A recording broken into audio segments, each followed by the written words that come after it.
হরে কৃষ্ণ।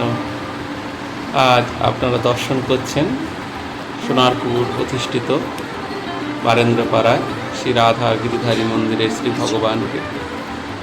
শ্রীমতী রাধারানী এবং রাধা গিরিধারী শ্রীমন মহাপ্রভুর অপূর্ব দর্শন।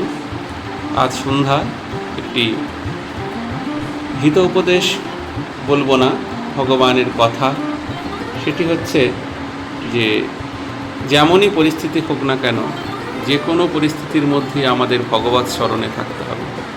কারণ অনেক মহাজনগণ অনেকভাবে বলছেন যে সময়টি অতি দুরূহ সময়, এই সময়টি যুগসন্ধিক্ষণের সময় বা ভবিষ্যৎ পুরাণ আদি ভবিষ্যৎ মালিকায় সময়টিকে অত্যন্ত দুরূহ সময় বলে বলা হয়েছে।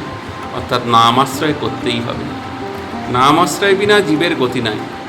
যখন আমরা ভগবত নাম স্মরণ করব, ভগবানকে আশ্রয় গ্রহণ করব, ভগবানের সেবায় নিমগ্ন থাকব, তখন আমরা যথার্থ আনন্দ লাভ করব।